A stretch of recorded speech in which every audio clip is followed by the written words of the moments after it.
Ciao a tutti e a tutte, benvenuti e benvenute alla lezione di oggi sull'oggetto indiretto.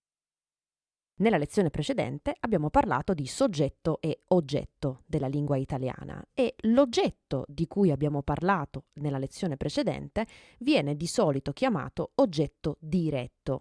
Nella lezione di oggi ci soffermeremo sull'oggetto indiretto. Nello specifico vedremo che cos'è l'oggetto indiretto, ovviamente, cosa può essere un oggetto indiretto in italiano nella lingua italiana, da cosa può essere introdotto l'oggetto indiretto all'interno della frase ed infine perché è importante conoscerlo e riconoscerlo, cioè perché è importante conoscere e riconoscere l'oggetto indiretto. Dunque, incominciamo dal primo punto e vediamo che cosa è l'oggetto indiretto. L'oggetto indiretto è quell'elemento all'interno della frase che riceve l'azione, appunto, in modo indiretto e non in modo diretto, a differenza dell'oggetto diretto. L'azione, ricordiamo, è il verbo della frase, quindi all'interno di questa frase io do una cosa a Laura e Luca, il verbo do è la nostra azione. L'oggetto indiretto, a differenza del soggetto, come sappiamo, non concorda mai con il verbo della frase, cioè non si conforma al verbo della frase. Come potete vedere infatti all'interno dell'esempio, io do una cosa a Laura e Luca, do è un verbo singolare, mentre l'oggetto indiretto a Laura e Luca è un oggetto indiretto plurale. Quindi come vedete il verbo è singolare, l'oggetto indiretto plurale. Quindi nella lingua italiana non conformiamo l'oggetto indiretto al verbo, a differenza del soggetto. L'oggetto indiretto, inoltre, nella lingua italiana è sempre preceduto dalla preposizione a differenza dell'oggetto diretto, che ricorderete dalla lezione precedente, non è mai preceduto dalla preposizione. Abbiamo anche visto inoltre nella lezione precedente che per capire quale è l'oggetto diretto all'interno della frase dobbiamo sempre porci la domanda chi, che cosa. Per quanto riguarda l'oggetto indiretto, invece, per capire dov'è all'interno della frase dobbiamo sempre farci la domanda a chi, a che cosa. Quindi vedete questo esempio. Il postino consegna una lettera alla famiglia Rossi. Il postino soggetto consegna verbo, una lettera oggetto diretto perché consegna che cosa? Una lettera ed infine alla famiglia Rossi oggetto indiretto, cioè consegna una lettera a chi? Alla famiglia Rossi. Dunque in questo caso, in questo modo, capiamo che alla famiglia Rossi è il nostro oggetto indiretto. Vediamo però nello specifico che cosa significa ricevere indirettamente l'azione del verbo. E partiamo da questa frase. Il mercante dà una mela a Lucia. Il mercante è il nostro soggetto, dà è il verbo, una mela oggetto diretto, a Lucia oggetto indiretto. Come potete vedere, l'azione va direttamente verso l'oggetto diretto, cioè tra l'azione e l'oggetto diretto non c'è nulla in mezzo. Infatti la freccia che ho inserito, vedete, è diretta all'oggetto diretto. Per quanto riguarda invece il nostro oggetto indiretto, l'azione non va direttamente verso Lucia, perché tra l'azione e Lucia c'è in mezzo qualcos'altro. C'è in mezzo l'oggetto diretto, ma soprattutto c'è in mezzo la preposizione a. Quindi il passaggio che avviene dal verbo a Lucia è un passaggio indiretto, poiché appunto deve superare altri elementi che vengono prima di Lucia. Ecco qui un'immagine per poter rappresentare graficamente questa azione. Adesso vediamo che cosa può essere un oggetto indiretto nella lingua italiana. Innanzitutto un nome, come all'interno di questo esempio. Io do la colpa a Laura. Do la colpa a chi? A Laura. Laura è un nome. Può essere un pronome, quindi io posso sostituire a Laura con il pronome le indiretto e dunque dire io le do la colpa. Può essere un aggettivo. anche se è molto raro incontrare frasi simili. Però la costruzione di una frase simile è possibile, non è sbagliata nella lingua italiana. Quindi io posso dire cose del tipo: per la tua ossessione io do la colpa al bello. A chi do la colpa? Al bello. Quindi al bello è il nostro oggetto indiretto. Anche un verbo può rappresentare l'oggetto indiretto. Ad esempio, per il tuo peso io do la colpa al mangiare. Anche questo tipo di frase non è molto comune, ma è una frase possibile, è un tipo di frase che si può formare in italiano. E formando questo tipo di frase noi possiamo utilizzare un verbo come mangiare come oggetto indiretto. Quindi io do la colpa per il tuo troppo peso a che cosa? Al mangiare, cioè al fatto che mangi, magari troppo.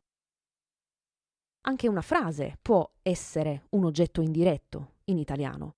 Ad esempio, do la colpa all'essere partiti troppo tardi. Quindi do la colpa non soltanto all'essere, quindi al verbo, ma all'essere partiti troppo tardi, quindi all'intera frase. Quindi posso utilizzare un'intera frase per esprimere, per rappresentare l'oggetto indiretto all'interno della lingua italiana. O ancora un avverbio può essere un oggetto indiretto in italiano, come in questo esempio. Io do importanza al meglio e non al peggio delle cose. Una congiunzione può essere un oggetto indiretto. Io non do molto valore al perché delle tue azioni. Io non do molto valore a che cosa? Al perché delle tue azioni.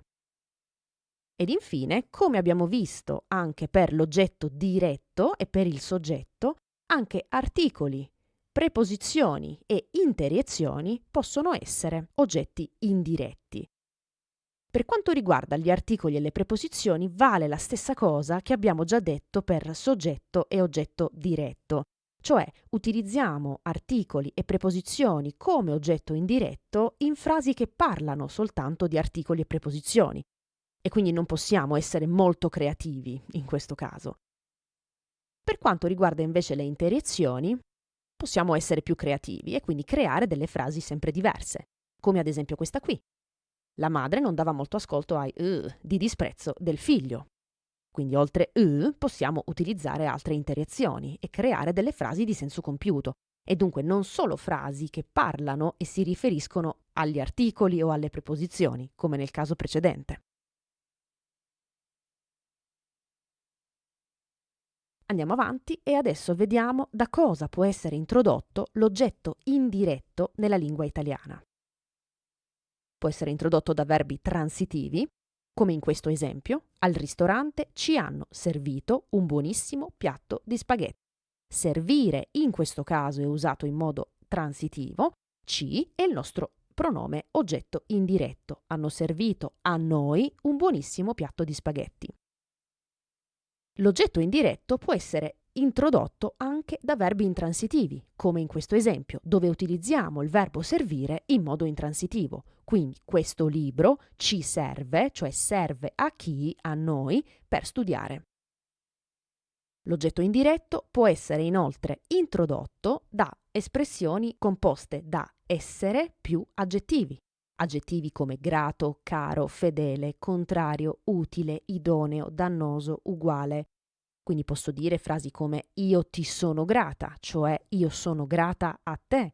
O ancora, i miei genitori mi sono molto cari, cioè i miei genitori sono molto cari a me. O ancora, al contrario, io sono molto cara ai miei genitori.